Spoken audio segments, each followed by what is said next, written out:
short story by Brian Aldiss called Summer Toys Last All Summer Long. He developed it into a full screenplay together with other writers, particularly Ian Watson, and the screenplay and 620 conceptual drawings were already 94. He was going to make the film. He decided to use a robot boy, to build a robot boy, because he didn't want to use a real actor, because he takes too long to finish a film, and he knew that.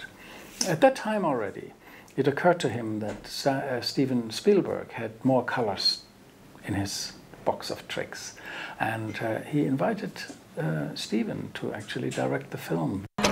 He then wanted to wait until the computer graphics were much more advanced, and it would have been our next project after Eyes Wide Shut. I was Steven's assistant in 1994 when Stanley asked him to direct AI. When Stanley passed away, the widow Christiane called Steven and asked if Steven, if you don't direct this, it's never going to get made. And that's when he revealed to all of us that this is what he and Stanley had been secretively talking about for years.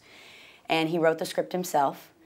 I think felt responsible to write the script himself, because if he tried to tell the story to someone else, it would be once more removed from Stanley, because this was absolutely about respect and honoring Stanley. Steven absolutely made the movie for Stanley.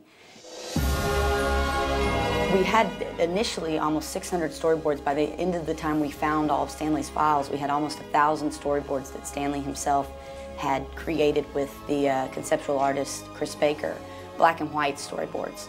We had a stack this high of treatments and scripts that Stanley had worked on with different writers, and a 94-page treatment that Stanley himself had cut and pasted. So we had a lot of really incredible research to do when we first started. It wasn't just coming out of us raw. We had to immerse ourselves in what would Stanley have done if he had made this movie. And Steven laid that edict down. This was about making the movie that Stanley had been talking to him about for so long. I would have liked the figures where you can see through the electronics, through the thin skin, and the lovely downloading. And he would have liked the idea that our children are computers. That probably will happen. There's no reason why intelligence has to float around in carbon-based bodies. Yeah. And what you want to pass on to a computer would be very interesting. I did find two notebooks of Stanley that he had written, and one of the things he'd written down, if you can make any shape you want to be, as a computer would be, what shape would you want to take? What shape would you like to be? That's a nice thing. The fact that it has so many questions of how this film could end and what death does mean, and what ingredients would you want a computer to take from us? Certainly would like to lose all the animal stuff and just leave, what?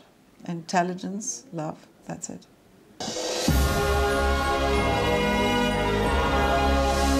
I'm very, very glad that Steven had taken it on after Stanley's death, because otherwise this material would still be sitting on my office floor collecting dust.